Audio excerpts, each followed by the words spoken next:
3인 3색의 정치 토론, 삼색 정치 토크. 토요일 아침 2시간 동안 생방송으로 함께하는 CBS 주말 뉴스쇼 3부입니다. 3부는 한 주간의 정치권 주요 이슈를 3명의 서로 다른 시선으로 토론하는 삼색 정치 토크인데요.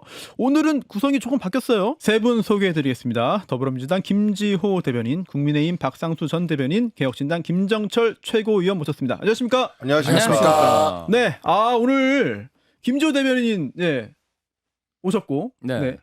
이거 저만 개근하고 지금 다른 패널 분들이 뭔가 네. CBS와 우리 삼색 토크를 네네네. 대하는 자세가 알겠고요. 네. 네. 자, 국민의힘 박상수 전 대변인 오셨습니다. 안녕하십니까? 예, 안녕하십니까? 네, 오랜만에 네. 뵙고요. 예. 네네. 자, 그리고 저희 프로그램에서 처음 모시는데요. 개혁신당 김정철 최고위원 오셨습니다. 안녕하십니까? 네, 안녕하십니까. 제가 네. 오늘 이기인 사무총장 대신해서 네네. 열심히 해보겠습니다. 네네. 네. 박상수 전 대변인하고 김정철 최고위원은 또 저하고도 또 개인적인 인연이 있고, 네. 그렇죠. 더 반갑네요. 네. 그리고 반갑습니다. 김지호 대변인은 성남 경기장 축구장 앞에서 우연히 보기도 하고. 그렇죠. 네. 성남 분당 판교 출신 정치인입니다. 알겠습니다. 네. 제가 사실은 박상수 변호사님하고는 상암동 깐부라고 오. 월요일마다 상암동에서 맞아요. 같이 밥도 먹고 네. 아, 그래요? 방송도 하고 1년 굉장히 동안 좋은 방송했지. 사람입니다. 1년 동안. 예, 예. 고정으로. 근데 저는 김정철 우리 최고위원님도 최고위원. 예. 우리 모든 변호사들의 네. 스승이세요. 아니, 그래요? 형사소송법의 네, 예. 예, 스승. 그렇죠. 네. 강의도 감사합니다. 많이 하시고 네, 예. 네. 오늘 그래서 이 법률가로서의 날카로운 식견과 분석과 또 현실 정치인으로서의 네. 어떤 정치 감각 이런 것도 청취자분들에게 잘 전달이 되기를 기대하면서요. 자, 다룰 얘기가 정말 많습니다. 오늘도 시간이 빨리 갈 것 같은데 우선 어제 나온 판결 얘기부터 좀 해야 될 것 같아요. 네, 대장동 민간업자 판결이 선고됐습니다. 유동규 전 기획본부장 그리고 김만배, 남욱, 정민용, 정혁학 다 실형.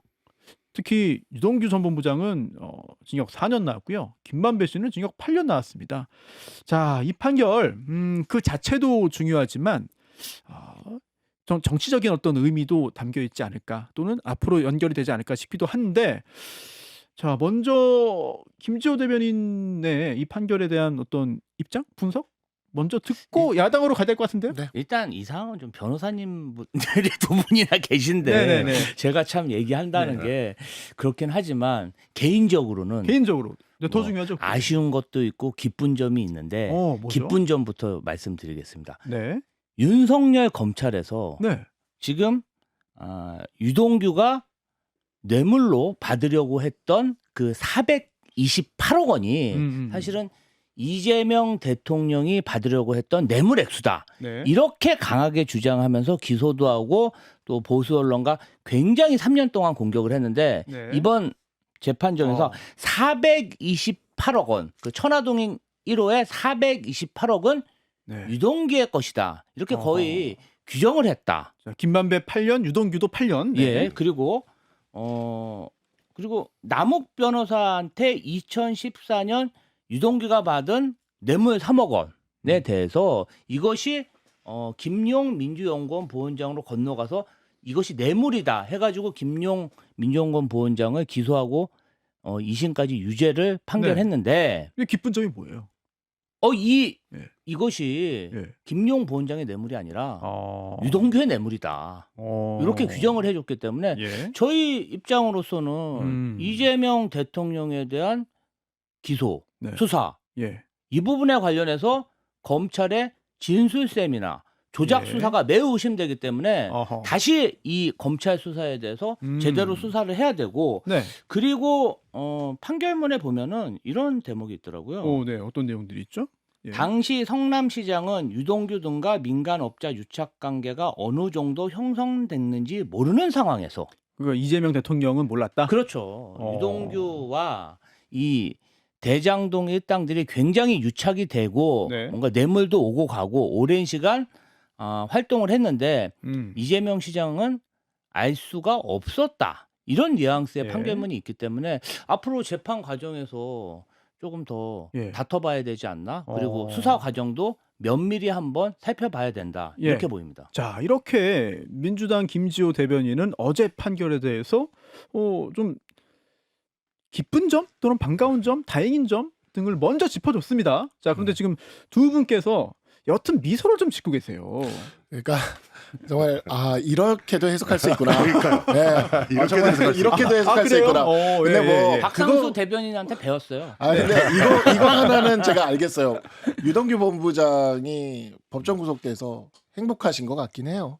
네, 네, 여러 가지 정치적으로 또 그렇고 뭐 행복하신 것 같긴 한데, 근데 이제 이거를 좀 아셔야 되는 게 이게 네. 돈의 흐름이라는 게 있는데, 돈의 흐름에서 이렇게 거쳐가는 과정에 있는 요 부분이 인정됐다요, 그 돈이 다른 곳으로 흘러가는 것에 대해서 부정됐다라고 이야기하는 거는 이거는 일반적인 그 법을 잘 모르시는 분들한테는 그런 식의 호도가 가능하겠지만, 사실 이 이게 판결을 가지고 내용이 복잡해가지고 그렇죠. 어떻게 설명을 해야 되나 고민스러워요. 근데 이제 그 유동규 씨에게 돈이 이렇게 가서 멎었다라는 것까지는 인정을 받은 거라고 볼 수가 있지만, 거기에서 이제 돈이 어디로 흘러가는지는 또 다른 재판들을 통해서 우리가 밝혀지는 것이고 그런 거기 때문에, 거기서 여기서 유동규 씨에게서 그냥 끝났다라고 이야기하는 거는 저는 그건 맞지 않다고 보고요. 제가 결정적인 거 하나만 좀 읽어드릴게요. 어제 판결문에서 이 부분 굉장히 인상적이었는데, 유동규 씨에 대해서 판시하면서 이렇게 얘기했어요.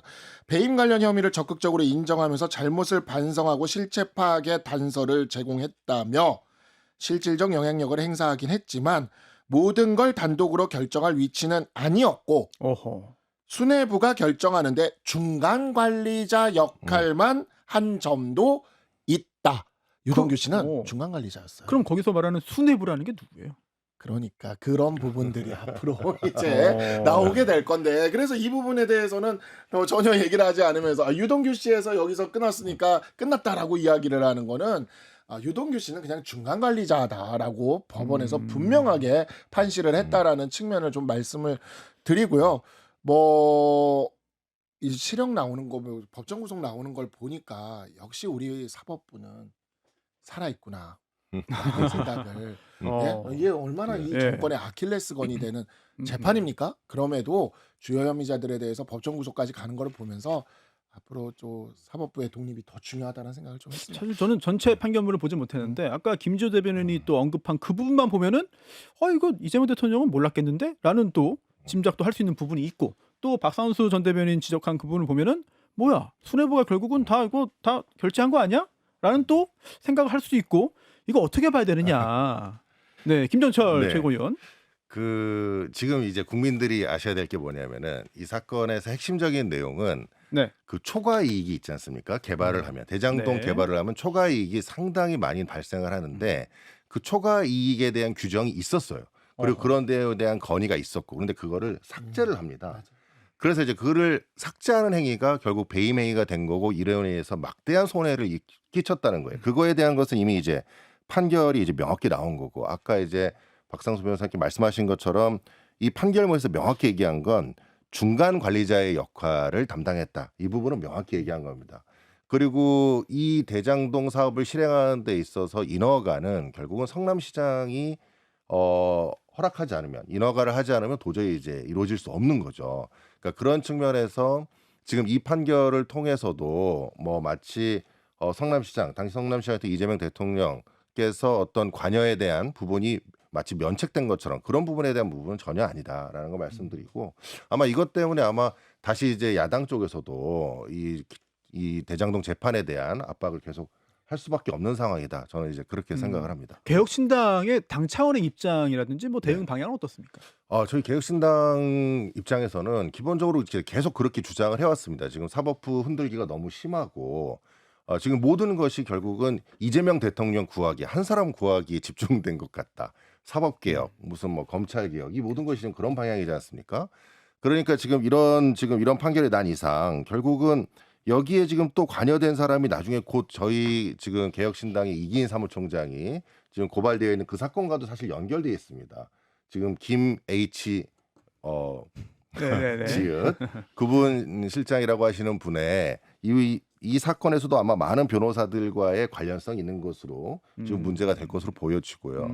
그다음에 지금 뭐 민주당의 이제 박주민 의원님 같은 경우에는 사실 과거에 PF 전문 변호사셨어요. 국회의원 되시기 전에. 그래서 이런 내용을 잘 아실 텐데 이 PF 과정에서 발생하는 이 손실액 이거와 관련되어서 대장동 사건에 대한 큰 손실을 입힌 거. 이거는 이재명 대통령께서 그 후보 시절에 말씀하셨던 마치 그 사상 최대의 치적 사업 이건 완전히 배치된다는 건 이번 판결에서 명확히 나왔다. 그거를 말씀드리고 싶습니다. 네, 김지호 대변인 이야기 듣고 다음 주로 한번 넘어가 볼까요? 네, 뭐 제가 당시 성남시에 살아서 이 네. 내용을 좀 알고 있는데요. 지금도 성남에 계신 거예요? 그렇죠.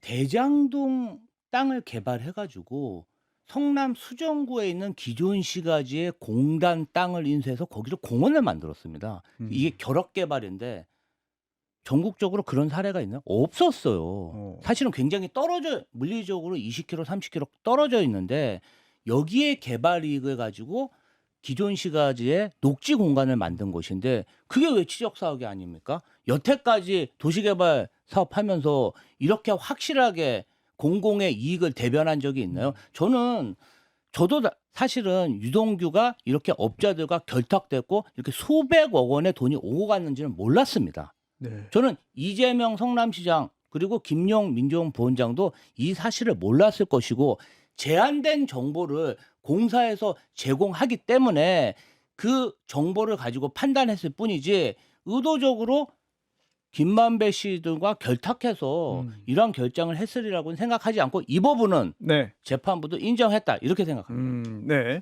어제 나온 이 대장동 개발 비리 민간업자 판결 사실 굉장히 주목을 받았고 어떤 결과가 나올 것이냐 주목했는데 이제 관련자들은 전부 다 이제 실형받고 법정 구속된 결말이었습니다. 물론 뭐 항소심도 앞으로 있겠습니다만 어쨌든 이 판결이 우리 정치권에도 미친 영향이 클 수밖에 없다 이런 생각이 들고요. 앞으로 항소심 법정 공방도 계속 뭐 중계가 되지 않을까 싶습니다. 사실 저희가 이 대장동 판결 분석이라든지 정치권 영향만 해도 시간이 모자른데 그보다 더 중요한 게 사실 있어요. 지금 국면에서 이번 주 내내 뉴스가 엄청 나왔잖아요. 특히 중요국과의 어떤 정상회담도 있고 또 오늘 또 한중 정상회담도 있지 않습니까? 여기에 대한 어떤 분석도 필요할 것 같습니다. 특히 관세협정 타결. 자, 이거 세 분의 이 관세협정 타결 등에 대한 총평을 한번 듣고 넘어가고 싶은데 김전철 최고위원부터 할까요? 네. 저는 이번 협상 타결은 굉장히 긍정적으로 생각을 합니다.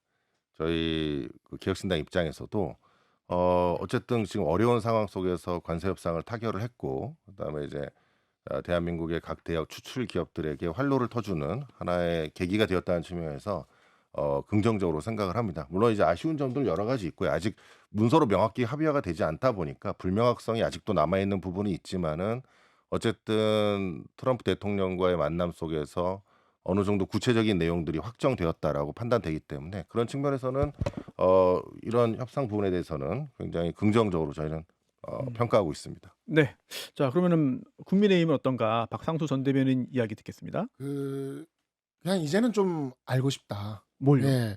도대체 이 관세 협상을 통해서 우리가 부담해야 되는 것이 무엇인지 정확하게 좀 알고 싶다. 과정까지 뭐라도 얘기하지 않더라도 결론이라도 좀 정확히 알고 싶다. 왜냐하면 이게 발표가 될 때만 해도 잘된 협상이다, 괜찮은 협상이다라는 평가가 좀 나올 만한 면모가 있었어요. 근데 바로 어땠습니까? 러트닉 상무장관이 바로 반도체는 이 관세 협상에 여기에 포함되는 것이 아니다. 우리 정부의 발표랑 완전 반대되지 않았습니까? 대만 수준의 관세를 보장받았다고 했잖아요. 근데 반도체는 아니다 그랬지. 그다음에 쌀 소고기 부분 방어했다고 했잖아요. 근데 완전한 개방이라는 이야기가 지금 미국 쪽에서 나오지 않습니까? 사실 지난번에도 강희정 대변인이 서명이 필요 없을 정도로 잘된 거라고 했어요. 근데 그때 무슨 얘기를 했습니까? 현금 지원은 5% 정도밖에 안 된다 그랬습니다. 5%면 3,500억 불에 5%면 165억 불 정도라는 얘기였거든요. 근데 지금 결과가 어떻습니까? 2,000억 불이에요. 그것도 뭡니까? 20년 분납입니다. 1년에 주는 것만 해도 처음 발표됐던 5% 165억 불보다 많아요. 근데 이렇게 조변석 계열의 손바닥 뒤집듯이 바뀌는데 국민들은 그냥 결과만 보고 있어야 되는 거 아닙니까? 외신이랑 다르고 미국의 발표와 다른데 우리 정부를 어디까지 믿을 수가 있냐는 거죠. 이제는 좀 알고 싶다. 이제는 이 정도까지 왔으면 국민들에게 그냥 솔직하게 다 얘기를 하고 야당에게도 도와달라는 게 있으면 좀 도와달라고 얘기를 하고 이 국익 우선의 일 아닙니까? 그냥 혼자 끌어안고 끙끙대면서 좋다고만은 하지 않았으면 좋겠다. 그래도 고생은 굉장히 많이 하셨다라고 말씀드리고 싶습니다. 네. 아, 여당, 민주당. 뭐 이게 고려할 게 많잖아요. 관세 협상이 절대 평가가 아니라 사실 상대 평가잖아요. 우리가 한미 FTA로 관세율이 0이었는데 네. 15%로 뛰어서 아쉬운 점이 있습니다. 그런데 우리가 세계 최대 그 소비 시장인 미국에 수출하는 그 네. 경쟁국들 있잖아요. 우리 말고도. 뭐 자, 주로 어디? 대만이 있고, 대만. 최근에 베트남이 있고, 베트남. 그리고 네. 인도도 있고, 중국도 있습니다. 네. 중국이요. 저희가 15%인데 관세율이 55%였는데 예. 이번에 협상하면서 10% 내렸습니다. 45%. 베트남이 20%, 예. 대만도 20% 가까이 되고요. 인도가 50%입니다. 그러면 예. 미국 시장 주요 공산품 시장에서 경쟁하는 데 있어서 한국은 대단한 어드밴티지를 얻었다. 그리고 이제 15%를 내는 관세하는 그 동맹국들이 있어요. 유럽이 그렇고 일본이 있어. 그럼 그런 국가들의 직접 투자 규모와 그 관세 협상 내용을 보면 한국이 굉장히 월등한 협정을 맺었다. 이것은 일본에서 나오는 불만입니다. 왜 우리는 한국처럼 협상하지 못했냐? 일본은 정말 퍼주기 한 게 아닌가? 다시 협상해야 되지 않냐? 네. 저는 이런 사항을 다 봤을 때 이번 협상은 국익을 위해서 우리가 할 수 있는 한에 최대치를 했다. 저는 그렇게 생각합니다. 이제 칭찬해드렸더니 월등하시다고 이제 너무 과하네 앞으로. 아니 지금 일본 얘기 나오긴 했거든요 지금. 그래서 일본하고 한번 비교해보자. 왜냐면 일본 내에서 약간 좀 야 우리도 한국처럼 했어야 되는 거 아니야? 우리가 좀 먼저 해가지고 손해 본 거 아니야? 이런 기류가 있긴 한 것 같거든요. 물론 딱 어떤 수치로 비교해서 누가 잘했다 못했다 하는 게 좀 어려운 부분일 수 있겠습니다만 일본 국내 어떤 분위기를 보면은 그래? 일본이 저렇게 불만이면은 그럼 우리는 그거보단 좀 낫나? 이런 생각도 할 수는 있는데 어떻게 보세요? 그 부분은? 저는 어쨌든 일본이나 우리나라나 GDP 비율로 좀 봐야 될 것 같아요. GDP 비율로 보면은 일본은 이제 규모가 커서 그렇지 거기는 14% 정도의 부담이고 저희는 이제 20%에 가깝습니다. GDP에 대비를 했을 때. 그리고 이제 물론 이제 그것을 10년으로 이제 분할하게 된 200억씩 이렇게 나눈다는 점에서 좀 어떤 외환 시장에 대한 충격을 완화할 수 있는 부분이 있기 때문에 긍정적으로 평가한 것이지 이게 어쨌든 전체적으로 비율로 보면 마치 저희가 무슨 소득세 비율로 생각을 하면 네. 소득세로 많이 내는 거예요 지금 비율이 이제 과다하게 나온 거는 맞습니다. 그러나 이제 어려운 상황 속에서 타결을 잘했다는 취지로서 저는 말씀을 드렸는데 또 민주당 대변인께서는 너무 네. 자화자찬으로 나가셔가지고 자화자찬이다. 네네네. 그냥 저는 이제 일본 같은 경우에 이번 협상을 통해서 그래도 일본은 엔화가 기축통화에 해당되는 통화다 보니까 우리는 사실 이 통화와 관련돼서 굉장히 아픈 기억을 갖고 있어요. IMF라는. 그래서 이러한 부분들에 있어 외환보유고나 이런 것들을 신경을 써야 되는데 엔화는 그래도 기축통화로서의 힘이 있거든요. 근데 원화는 아직 그런 힘이 없는 상황에서 이제 구윤철 정책실장 네. 기재부장. 기재부장은 이제 구윤철 기재부 장관이 김용범 정책실장님이시고 네. 맞아요. 구윤철 기재부 장관이 이제 얘기를 하는 걸로 제가 이렇게 보니까 이 미국 국채 금리가 4% 정도 되니까 이제 자산을 운용을 해서 그를 통해서 이 200억 불의 이 현금을 마련할 수 있다라는 이야기를 했어요. 근데 계산을 해보면 200억 불이 안 나오고요. 지금 미국 국채 금리가 4%가 나오는 되게 좋은 때예요. 이거 10년 동안 계속 이렇게 유지된다는 보장 없어요. 그런 측면에서 사실 이러한 부분들이 굉장히 불확실성이 있고 통화 안정성의 측면 IMF를 막아야 된다라는 제2 IMF를 막아야 된다는 그런 측면에서 조금 걱정스러운 면이 있는 거는 맞습니다. 네. 그래서 정부에서 네. 상업적 그 합리성에 대한 그 문구를 이야기한 거 아니겠습니까? 좀 어떤 의미인지 좀 사실은 풀어서 좀 말씀해 주세요. 일본 같은 경우는 이익이 되든 안 되든 트럼프 행정부가 지정하는데 무조건 현금을 이렇게 쏴주게 돼 있는데 지금 대한민국은 상업적으로 합리성, 이익이 안 날 것 같고 뭔가 좀 불안한 사업에 대해서는 투자하지 않아도 된다. 그리고 200억 달러, 연 200억 달러 투자가 반드시 200억 달러가 아니라 상한선입니다. 한선이 없어요. 예. 경우에 따라서는 투자 상황이 좋지 않고 투자처가 불확실하면은 좀 뒤로 그 금액이 미룬다? 굉장히 낮춰질 수 있는 부분이죠. 그리고 사실 예. 트럼프 대통령이 천년만년 대통령 하는 건 아니지 않습니까? 그렇긴 하죠.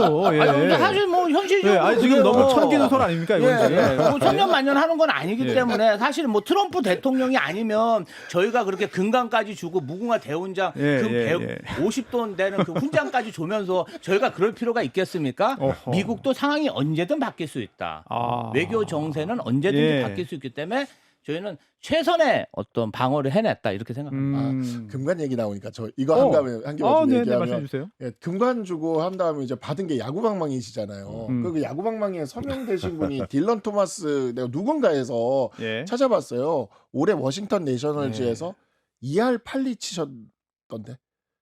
아니 그래서 제가 조금 당황했던 게 이게 사인이 그렇게 들어오려면 그래도 우리가 모두 좀 알만한 네. 뭐 오타니까지는 아니어도 2할 8리를 치셨어요. 네. 지지율이 2할 8리가 네, 그래가지고 이건 예, 약간 예, 좀 예. 하는 생각이 들었어요. 네. 네. 2할 팔리니까 뭐 1년에 200억 불을 뭐 상징하는 건지 그렇죠. 모르겠습니다. 네. 아무튼 이렇게 이번 주에 관세 협정 타결되면서 물론 아직 문서화되진 않았고 여러 가지 논란도 있고 아직까지 불확실한 부분도 있습니다만 정부가 노력해서 일단은 그래도 최악의 결과는 피했다. 뭐 이런 평가까지는 할 수 있지 않을까라는 생각이 드는데요. 그런데 이게 끝이 아닙니다. 오늘 한중 정상회담 예정돼 있습니다. 그리고 여기에 대해서 어제 우리 대통령실이 한반도 비핵화 논의할 거다. 평화를 논의한다. 이렇게 의제를 좀 던졌습니다. 그랬더니 오늘 생방송 지금 하고 있잖아요. 방송 직전에 속보가 나왔습니다. 북한에서 반응을 냈어요. 실현할 수 없는 개꿈이다. 네. 자, 이거 우리 정부로서는 참 아픈 곳을 또 한번 또 콕 찌른 게 아닌가 그런 생각이 듭니다. 이 실현할 수 없는 개꿈이다를 한중 정상회담 당일 내놨습니다. 자, 이거는 어떻게 해석해야 되느냐? 우리 정부 입장에서는 어떻게 이거 풀어놔야 되느냐? 북한의 입장이 완고한 것 같고 이 핵 관련해서는 뭘 해도 포기 안 할 것 같다는 생각이 드는데 이거 어떻게 풀어가야 되는지도 좀 답답하고 난감하기도 하거든요. 어떤 분부터 말씀하실까요? 북한의 예. 현 상황에 대해서는 사실은 윤석열 정권 3년 내내 윤석열 정권이 그렇게 드론을 보내고 아파치 헬기를 띄우고 포를 쏴도 네. 북한이 어떻게 했습니까? 포도 쐈나요? 전혀 도발하지 않았습니다. 그 어. K9 자주포로 백령도 인근에서 200발 막 훈련하고 그랬어요. 예. 그래서 오히려 대한민국 군인들이 북침할까봐 그 대전차 장벽을 세웠어요, 오히려. 저는 그거 보고 아니 북한이 설마 그것 때문에 할 리가 있냐라고 언론 보도를 좀 믿지도 않고 그랬는데 나중에 보니까 그럴 가능성이 상당히 보입니다. 실제로 계엄 시기에도 아무 얘기도 안 했습니다. 믿기 힘든 일이에요. 혹시 사실은. 쳐들어올까봐. 네. 그래서 사실 뭐 겁먹은 강아지가 사납다고 하잖아요. 사납게 지낸다고 하잖아요. 지금 이제 예. 본인들이 재래식 그냥 일반적인 핵무기가 아닌 재래식 군사력에 있어서는 대한민국의 압도적인 열세라는 게 전 세계적인 평가고 네. 그렇다 보니까 본인 체제 유지를 위해서 핵무기를 그렇게 고집하는 것 같습니다. 예. 지금 이제 전 세계적으로 전쟁이 일어나고 있고 북한도 도박을 했죠. 우크라이나 러우 전쟁에 파병을 했잖아요. 그래서 네. 그 반대급부를 러시아한테 엄청 받고 있고 또 중국의 지원까지 이끌어내고 있기 때문에 지금 잠시 조금 이렇게 어깨에 힘이 들어간 모습을 보이고 있으나 네. 또 그게 또 언제까지 지속될 수 없기 때문에 대한민국 이재명 정부의 평화 협력 기조가 언젠가는 통할 거다. 신뢰가 통할 거다. 쌓일 거다. 이렇게 예. 생각합니다. 그런 의미에서 저는 좀 개성공단 재개가 중요하다. 이렇게 개성공단까지 갑니까? 그럼요. 어허. 근데 저는 사실 그 북한과 관련된 문제에 있어서 요번에 그 이재명 대통령이 협상을 한 거와 관련돼서 제일 좀 그래도 칭찬을 해주고 싶은 게 네, 이제 박상수 전 핵추진- 대변인입니다. 예, 핵 추진 잠수함을 받아온 거예요. 네. 그러니까 그런 부분이 민주당에게 우리가 기대하지 않았던 부분인데 그래도 정말 이거는 잘했다라는 제가 이야기를 드리고 싶은데 북한과 관련돼서 너무 그렇게 낭만적으로 생각하지 않았으면 좋겠다라는 생각이 좀 들고 네. 북한은 트럼프 대통령이 그렇게 평화 공세라고 생각하면서 이렇게 만나자고 이야기를 하고 있는 상황에서도 서해상에 전략 순항 미사일을 쏘던 트럼프 음. 대통령이 입국날 쏴버렸어요. 그냥 네. 이게 도발이 아니면 뭐가 도발입니까? 그리고 북한이 지금 러우 전쟁에서 현대전의 기술을 배워와 버렸습니다. 이 드론과 병합된 이 현대전의 기술을 배워왔는데 이러한 부분들이 우리나라 국군은 아직 이런 게 이제 지금은 예전에 베트남 전쟁에 참전하셨던 분들도 이제는 다 음. 이제 퇴역을 하셨기 때문에 그러한 노하우가 우리는 없어요. 그래서 북한이 러시아와의 동맹 관계, 그다음에 현대전 기술을 배워온 것, 거기다가 핵과 순항 미사일까지 가지고 있는 지점들, 이런 부분들을 생각을 해서 안보적인 측면에서 민주당이 이재명 대통령 정도만 따라가 줬으면 좋겠다. 오. 왜냐면 핵 추진 잠수함 하는 거 보면서 저희가 예. 야, 많이 아쉽다라는 생각도 했어요. 이 의제는 보수 의제인데 그렇죠. 우리가 먼저 제시했던 아하. 건데 이게 민주당이 이거를 해오네라는 생각이 들었는데, 제가 어제 TV조선 방송 가서도 이 얘기를 했어요. 무슨 얘기를 했냐면, 뭐 민주당 이재명 정부에서 시작은 했지만 핵 추진 잠수함의 진수식은 보수 정부에서 할 수도 있다. 아. 그러니까 이거 분명히 민주당 내부에서 핵 추진 잠수함 이거 무산시키려고, 옛날에 그 노무현 대통령 때 한미 FTA처럼 예. 그렇게 하려고 할 수 있는데, 이것만큼은 보수에서 이재명 대통령을 좀 이렇게 하면서 우리가 견인해 와야 된다. 이거는 우리 보수의 의제지만 우리가 나중에 실현할 수 있는 거니까 네. 적극적으로 두둔해 줘야 된다라고 생각하거든요. 그래서 그 민주당 내부에 북한에 대한 낭만주의적 사고를 하는 분들과 좀 이렇게 거리를 두고 있는 이재명 대통령의 모습을 따라가 주셨으면 좋겠습니다. 아니 민주당에서. 근데 사실 미사일 사거리 제한을 풀고 예. 뭐 핵추진 잠수함 관련해서 이렇게 또 성과를 내고 한 게 또 진보 정권에서 네. 계속 벌어지다 보니까 지금 국민의힘도 굉장히 좀 난감할 것 같고, 네, 뭐 표시는 못하겠지만, 네, 그리고 개혁 신당도 보수를 이제 네, 표방하잖아요. 맞습니다. 그런 네. 측면에서도 이거 우리 건데 뺏겼다 이런 생각을 할 것 같아요. 그런데 어쨌든 국익을 위해서 저는 굉장히 긍정적으로 생각을 합니다. 이것도 역시요. 예. 예, 지금 어쨌든 이게 원래 보수 진영에서 해야 될 일 중에 하나였는데, 그게 어쨌든 이번 정권에서 핵추진 잠수함 얘기를 꺼냈고 또 실제로 승인을 네. 얻어냈지 않습니까? 이제 물론 이제 오늘 이제 중국과의 정상회담에서 이 부분이 굉장히 껄끄러운 부분이 될 거예요. 아마 그래서 그 아젠다로 나오기는 어려운 내용이긴 하지만은 어쨌든 핵 잠수함이라고 하는 것이 거기에 뭐 핵 무기를 실차는 게 아니지 않습니까? 네. 여기는 이제 핵을 추진하는 네. 디젤에서 이제 핵 원료, 그러니까 원자력으로 바꾸는 것뿐이니까 이것 자체가 무기가 아니라는 걸 명확히 잘 설명을 하고, 이번 정부가 이 부분에 대해서 지금 승인돼서 나갔던 부분을 적극적으로 좀 잘 했으면 좋겠습니다. 왜냐하면 지금 북한 혼자가 아니라 북중러 이 세 개의 강국들이, 두 강국들이 옆에서 같이 지키고 있기 때문에 이런 부분에서 국제 정세 측면에서 좀 적극적으로 대응할 필요가 있다는 생각이 들어요. 저는 이제 두 가지 부분 말씀드리고 싶은데요. 야, 언제 우리나라 대한민국 대통령이 미국 대통령한테 그냥 공개적인 회담 자세, 뭔가 오해가 있으신 것 같은데요. 사실은 이렇습니다. 이걸 좀 승인해 주셨으면 좋겠습니다. 이렇게 당당하게 얘기해서 그 다음날 긍정적인 답변을 받았던 적이 있나. 사실 좀 그 부분에 있어서 저는 매우 기뻤고 카타르시스를 느꼈습니다. 두 번째로는 네. 핵 추진 잠수함은 사실 이재명 정부에서 처음 추진한 게 아니라 예. 20년 전부터 추진했고 특히 윤석열 정부에 있어서도 굉장히 열심히 추진했습니다.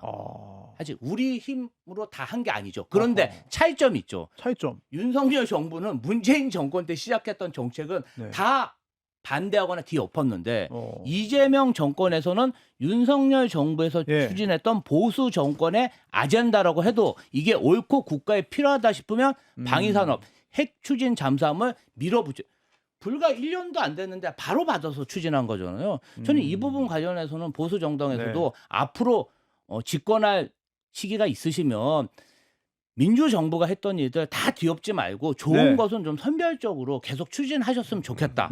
이 말씀 드리고 싶습니다. 네, 이건 뭐 정권 차원의 문제가 아니라 뭐 국익 차원의 문제이기 때문에 뭐 기조가 좀 다르더라도 계속해서 연속성 있게 밀고 나갈 수 있는 그런 것들은 좀 필요하지 않냐, 이런 생각을 아마 세 분 모두 다 공감하시지 않을까라는 생각이 들고요. 광고 듣고 돌아와서 다음 이슈 이어가겠습니다.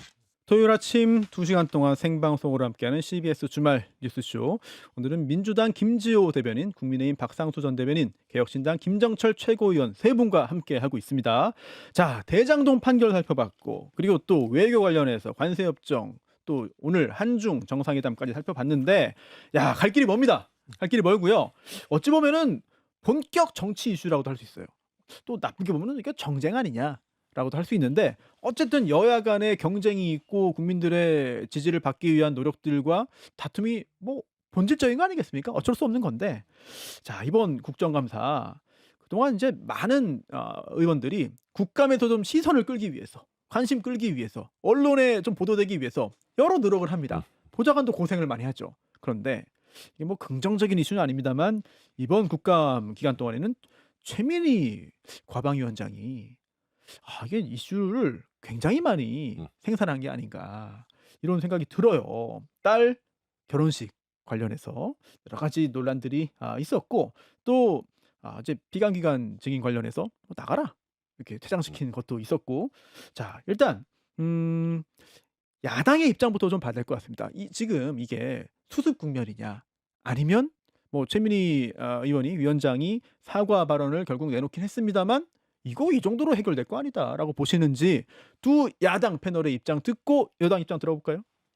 저는 과방위원장은 그 사임을 하셔야 된다고 봅니다. 그게 그냥 최소라고 생각을 해요. 네. 지금 보면은 사실 제가 지난주엔가 그 민주당의 언론장악 관련된 이제 언론개혁 법안이라고 이야기를 하죠. 그 법안이 발표된 거 관련돼서 그 MBC 앞에서 저기 약간 그 서명 운동을 하고 그다음에 MBC 방송을 제가 하러 갔더니만 거기 계시는 분이 그 얘기를 하더라고요.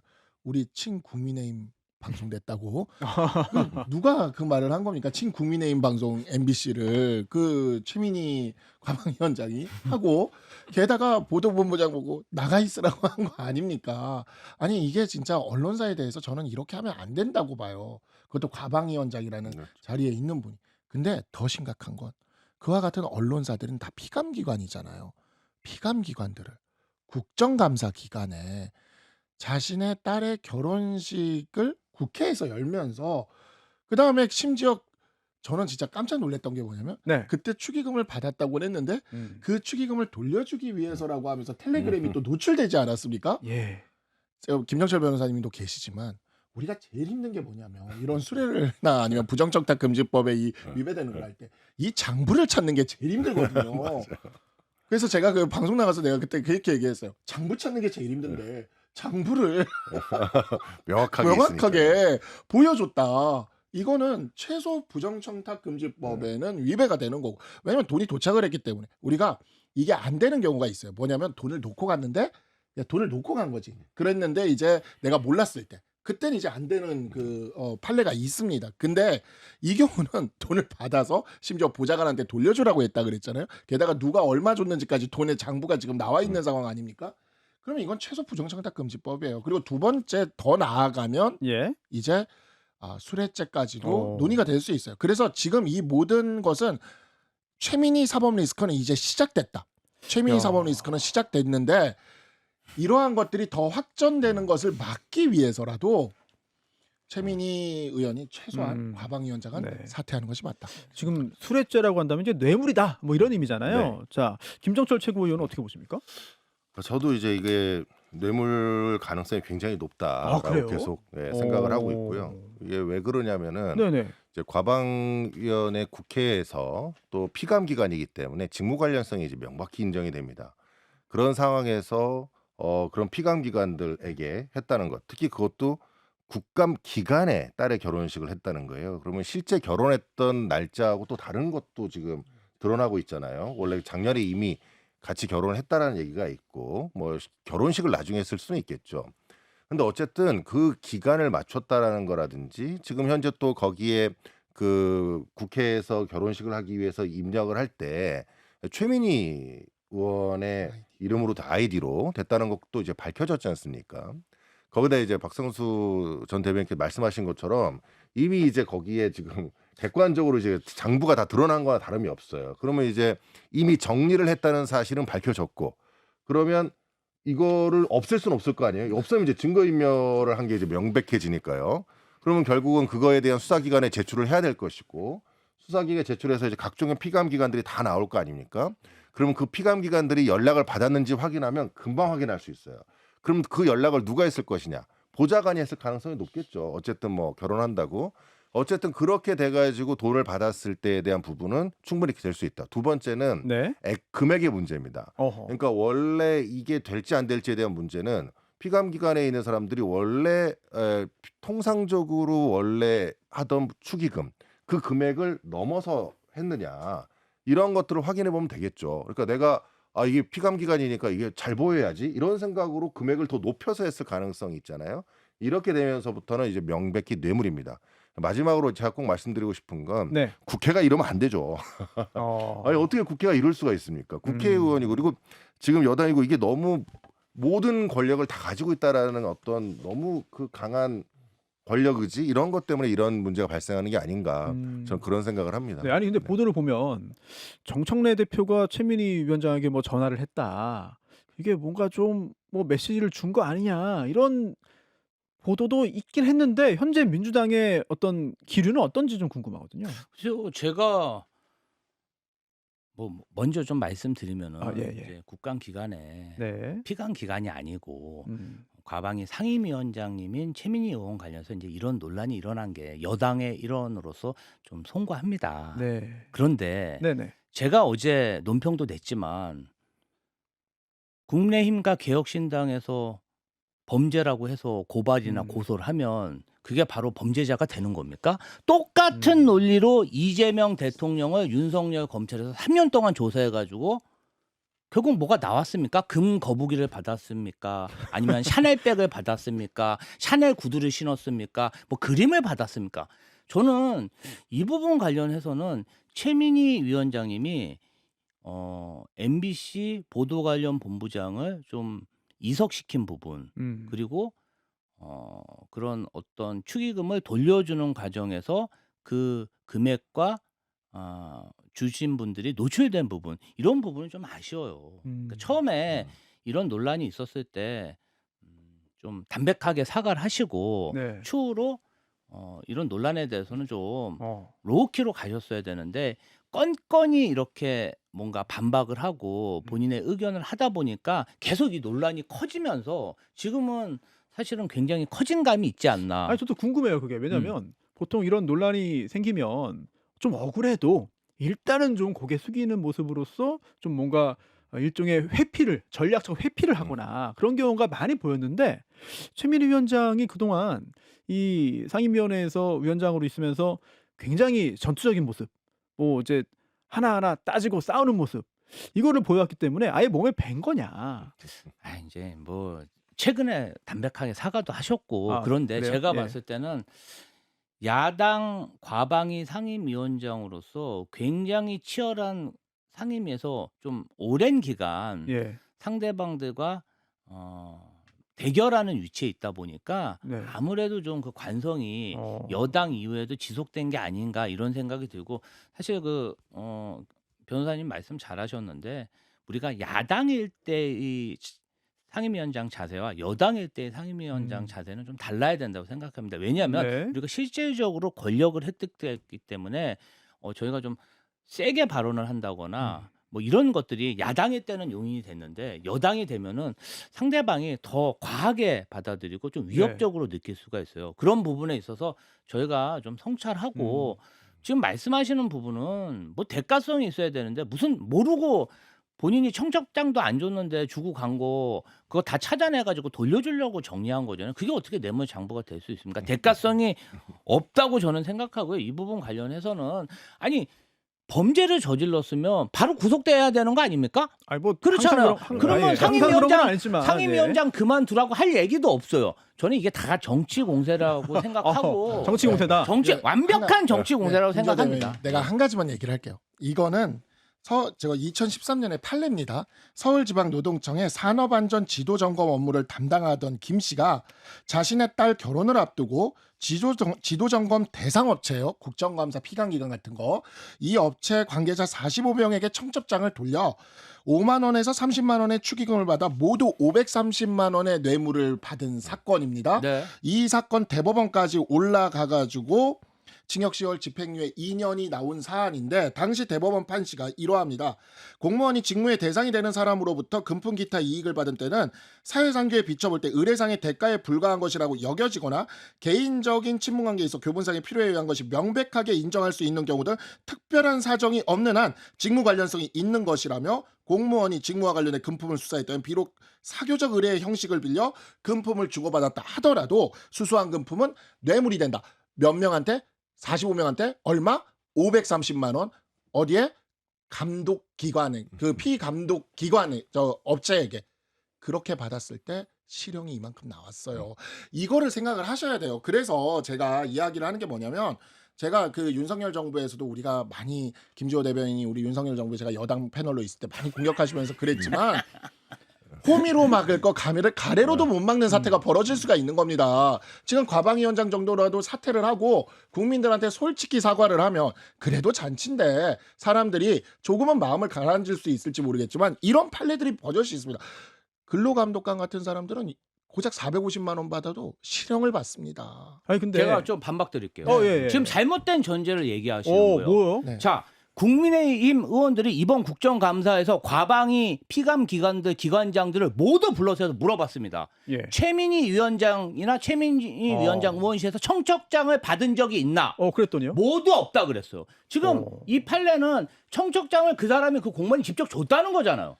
내가 자, 그래서 청첩장을 주지도 않은 사람들이 알아서 와가지고 왔는데 돈 얼마 줬는지 최민희 위원장이 관심법이 있습니까? 초능력이 있어. 어떻게 합니까? 이게 뇌물로 어떻게 형성이 됩니까? 저는 이거 잘못된 전제를 가지고 그러니까 그래서 최민희 안 된다. 의원이 생각합니다. 청첩장 얘기를 굉장히 강조하는 게 사실 이 판례를 알아서라고 생각을 해요. 그 유튜브에서 보고 결혼식을 알았다고 한 것도 잘못된 전제로 하시면 안 되죠.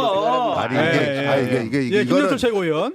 이거는 이제 민주당 대변인께서 말씀을 하시는 거를 좀 받아들이기 어려운 게 그래요? 왜냐하면은 이미 너무 알려져 있잖아요. 이미 이제 결혼식 그리고 어떻게 한다가 다 이미 알려져 있는 상태이기 때문에 그 주장은 말씀하시긴 좀 그렇고요.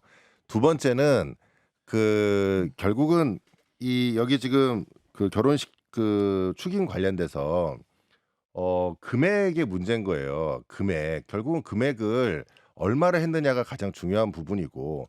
그 다음에 그 최민희 의원께서 그 지금 텔레그램 톡방이 공개가 됐잖아요. 일부만.